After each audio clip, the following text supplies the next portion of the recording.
Hey guys, it's Katie with Life Mundane and welcome back to my channel. Today I'm excited to give you guys an update on how our school year is going so far. We're kind of starting to wrap up that first semester. I want to share with you guys what's working, what's not, how's the curriculum going, how are some of the habits that I had laid out, goals that I had for this school year, how is all of that working, and some really important changes that we're making this next semester. So let's get started. Hi, my name is Katie and welcome to Life in the Mundane. I am a second generation homeschool mom of 6 beautiful kiddos, and on this channel we talk all things resources. I love to share with you resources that are going to help you in your homeschooling and help encourage you in your biblical parenting and how you can utilize those to their fullest potential so that you can make the most of the little moments. Before we jump into the curriculum, let's take a second to look at a few of the habits, a few of the routines, or the concepts, I guess, that we are doing that we are making a few adjustments on. The first thing would have to be my screen usage during school. You guys have heard me talk about this in several of my videos. I have been talking about how I really want to be more present. I want to be off of my phone. So I have been having my kids take my phone before we start morning menus and put it up on the charger in my room. I have my Apple Watch, so if I get a phone call or a text that I need to respond to, I can, but it keeps me from scrolling and not being present. That has been working really well on typical school days. But the problem is we don't homeschool in like perfect school days. And so I have been really struggling on those days that are abnormal, where something like messes us up in our schedule, which if you've been homeschooling for a while knows can happen at least once a week. So recently, just this past week, we actually had a doctor's appointment at 10:30 in the morning. So we did our schoolwork. I put my phone away. I was fully present. But then obviously I grabbed my phone to go to the appointment. And when I got back and we finished schoolwork, I was still having my phone there, if that makes sense. So I really need to work on that. I am happy for the improvement. I don't want to beat myself up about it. It has been a great improvement, but I see a big difference between the days when I have my phone on me and when I don't. So I really want to just keep disciplining myself to stay off that phone during those school hours. The second concept thing, I guess, was that I really wanted to have more accountability with my kids this year. I wanted to sit down and meet with each of my older ones. My younger ones, I do a lot of their work, if not all of their work with them, so I don't really need that as much. But with my older kids, I wanted to sit down, review over their things. They come to me every single day and ask me if they have problems with math or with grammar or with things like that. But I wanted a time where I could sit down and kind of look at their stuff, even if they haven't had problems, just to make sure they're understanding, make sure they're doing it correctly, see if they have any questions, and just get some like chit chat time. Because of this, and because I have 3 older kids, I kind of designed different days of the week to have that done. Well, for whatever reason, my second son, I had put his day as Wednesday, and for whatever reason, that's not happening. And I don't know what is wrong with Wednesday. On the calendar, it looks like it should be free. It should be an easy time to squeeze that in. But for whatever reason, on Wednesdays, we just seem to be busier, and I have not gotten around to it the way I should. So I'm either going to try, I think I'm going to try moving him to the mornings on Wednesday first and see if we can do it before school starts on Wednesday, or try to move them to a different day altogether. But what is working well? I'm not going to be sharing all of the wonderful resources we've been using this year because I have actually started a series here on my YouTube channel. The first upload of every month, I share what I have been loving. I share all the resources or the tips or tricks that have been helpful to us in that past school month. You guys can check out the playlist right up here, and new videos are added every single month. So I won't kind of reiterate that, but I do encourage you to go watch that, as there's a lot of information that I share in there that I won't be able to get to today. But a few things that we have been loving is we have finished the Who Am I book by Apologia, and we have now moved into the 3rd book in this series of Who Is My Neighbor. I'm going to have a full review coming out here in just the next couple of weeks, Lord willing, on the Who Am I book, sharing with you guys inside what we liked, what we didn't like, how we would change and adjust things to make it work for our family. So subscribe so you don't miss out on that.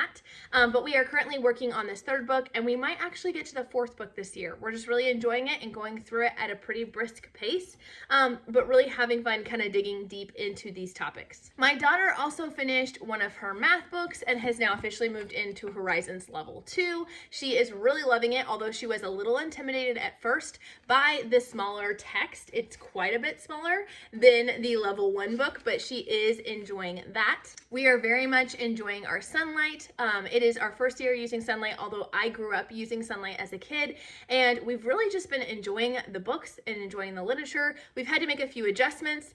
We were reading The Witch of Blackbird Pond, which we are absolutely loving. We are going to be finishing it up here in just a week or so, I think, but I did make the switch to audiobook just because of the text and the style of the language. It was just better read on audiobook versus me reading it, and so my kids have been much more engaged since we switched to that.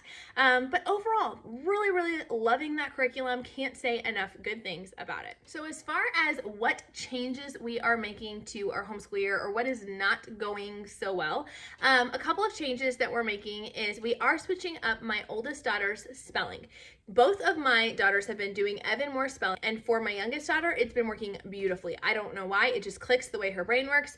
We are on week 8 of it. She is loving it. She is excelling. She's getting hundreds on all of her spelling tests. She's able to retain it.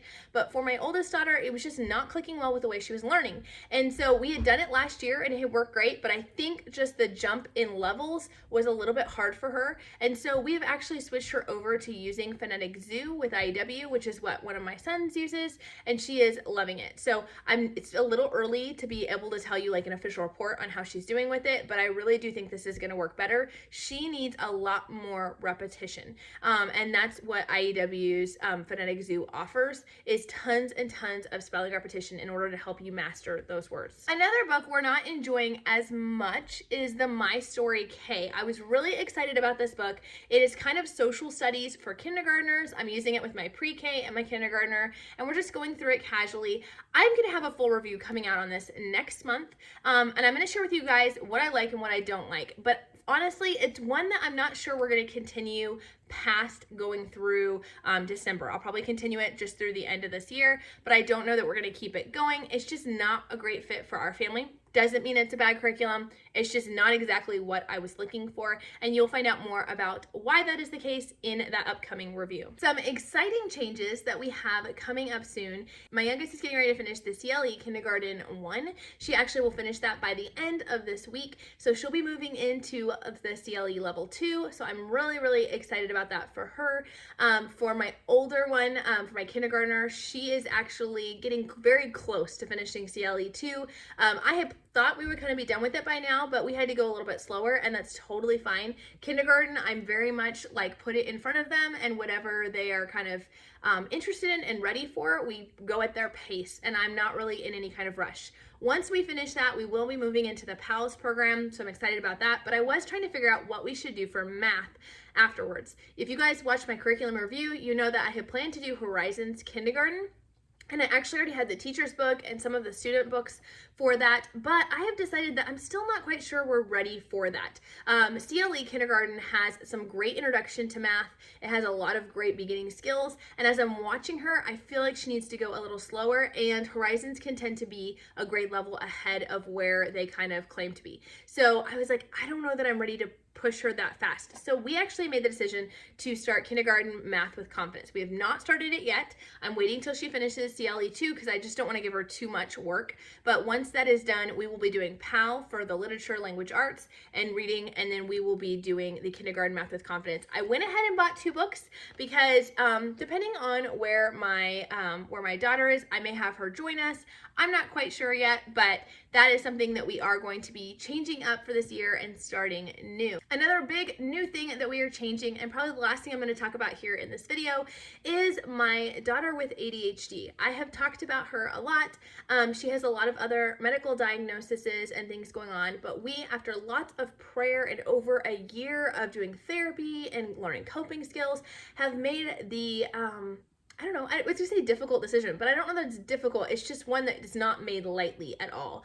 But we made the decision to go ahead and put her on ADHD medication. Now, I do want to say I have other kids with ADHD that we are not putting on medication. I have ADHD myself, and I'm not putting myself on medication. But for her, it was one of those where the coping skills weren't cutting it. She needed a little more help. She was getting frustrated every single day, just with the amount of redirection she needed in school. And she was literally coming to me crying and saying, Mom, like, I wish I could focus. I can do better than this, but I can't seem to focus. Can you please help me? And so we really did a lot of digging, we did a lot of praying, we talked to a lot of different doctors and specialists, and we finally decided to make the decision to go ahead and start. So she today actually is day 1 of that medication, and it is actually a fast acting instant results kind of medication, which is also nice because if there's negative side effects and we can stop taking it and immediately those should be gone. So I'm very thankful for that fast acting, and it was amazing. Our school day today, she was able to complete a chart where they needed her to write from number 50 to 100.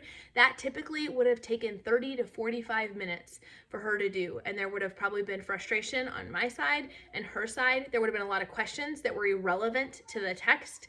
There would have been a lot of needs for breaks, all the things. And instead today, she was able to sit down and in 5 to 10 minutes, she just plowed through it and she made no mistakes. I was so impressed. At one point she asked a question, but that question was very much on topic of the actual assignment that she was given.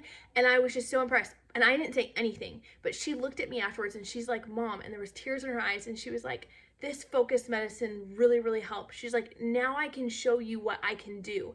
And it was just so affirming because I've been praying about this, and I feel like God has just given me that confirmation that this was the best choice. We're still at the beginning of the journey. We're still trying to figure out the best dosage and the right kind of medication. We still have a lot ahead of us, making sure we don't have any funky side effects and things like that. So I would really covet you guys' prayers as we are going through this process. But I'm really thankful that we made that decision because I really think this is going to help her be able to jump over those hurdles, to be able to hit those next steps, and to be able to succeed in her homeschooling. So that's all I've got for today. I hope these have been helpful for you guys. I hope it shows you how if something is not working, you can just make those changes. We don't have to beat ourselves up. We don't have to feel like because we made one curriculum choice, we're stuck, or because, something is not working, that the whole year is going to be awful. We can pivot as needed. We can make adaptations as needed. And I hope this is an encouragement to you guys. Be sure to subscribe and follow me for more great videos. We've got a lot of fun content, especially some Christmas content coming up soon. And I can't wait to share with you guys all about that. And we'll talk to you guys later. Bye.